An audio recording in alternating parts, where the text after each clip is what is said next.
Hello and welcome back to the field. Today is a lovely sunny day in Devon.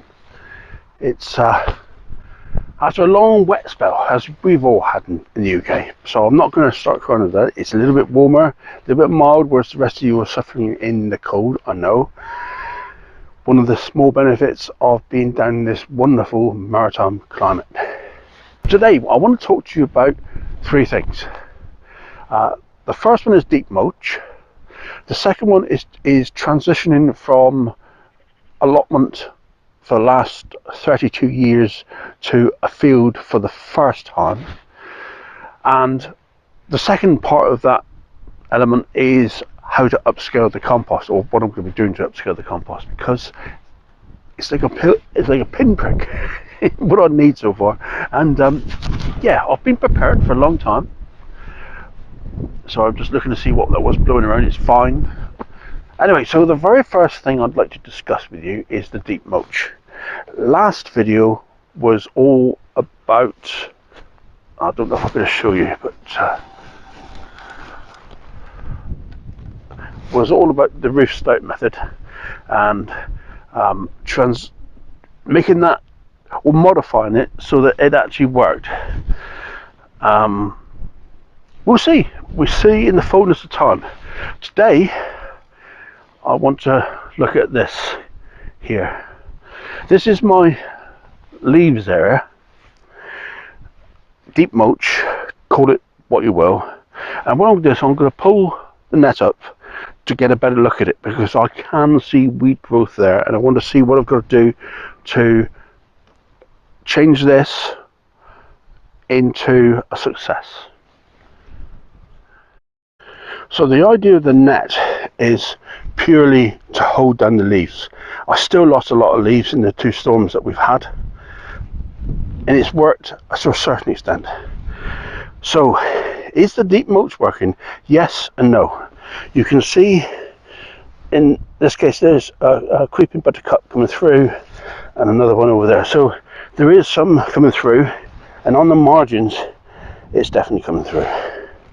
There are weed seeds, which is probably sycamore seeds, coming up in amongst this. I'm totally unworried about that. It's not about trees randomly growing. Right, so what I'm going to try and do with this lot is get a few more leaves and put them over the top, another couple of inches, just to suppress what's there already. Like with the hay, I'm going to move some of this around, not today, a little bit later on, because generally speaking it's working against the couch grass. This one spear of couch grass coming up there. We may see more in the fullness of time. Let's wait and see. But obviously the creeping buttercup is coming up a little bit, so let's just pull this away a minute.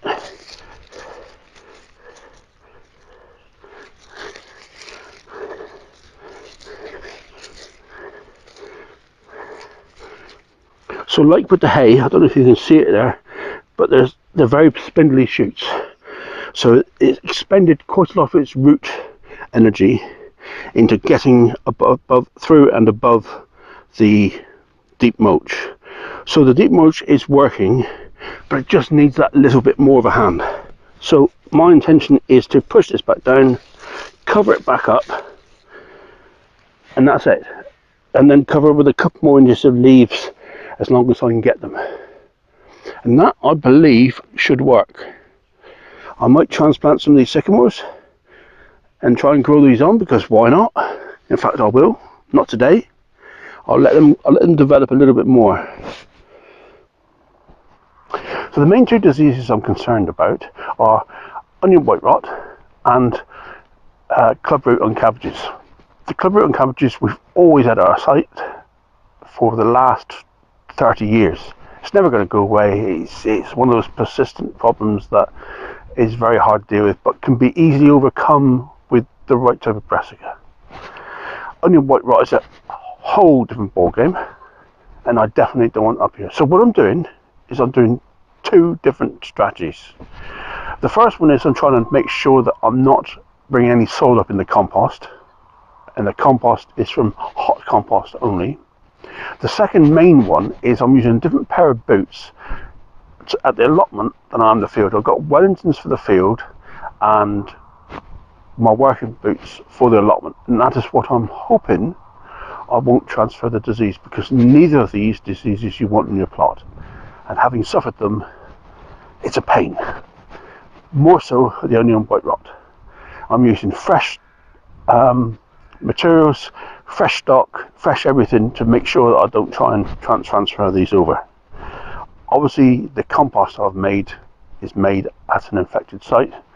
I'm hoping that's okay. Let's see how that goes.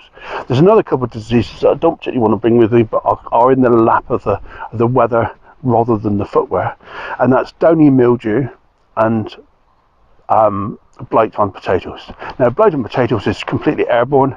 As long as you don't bring up compost that has previously had tubers in them and still remains in there, because it depends largely on living material, then that should keep that at bay. But I may be open to it from the locality. We'll have to wait and see.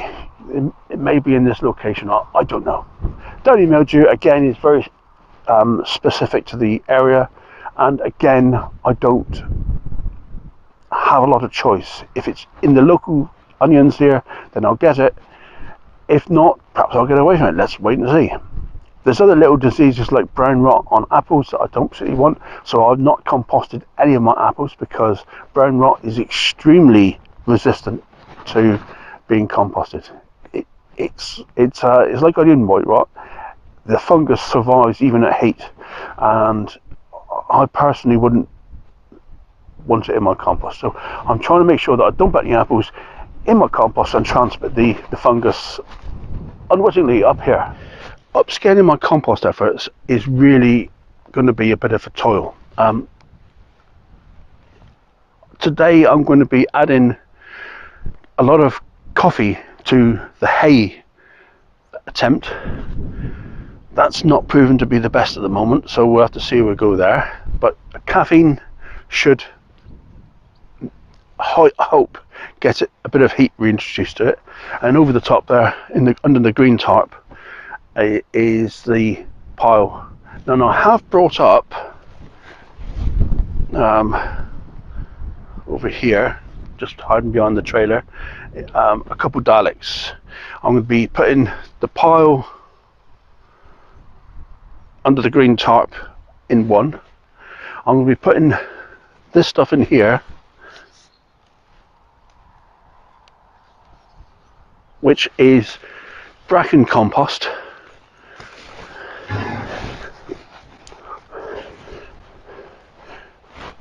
Bracken and grass compost, that's all those ingredients are, nothing else.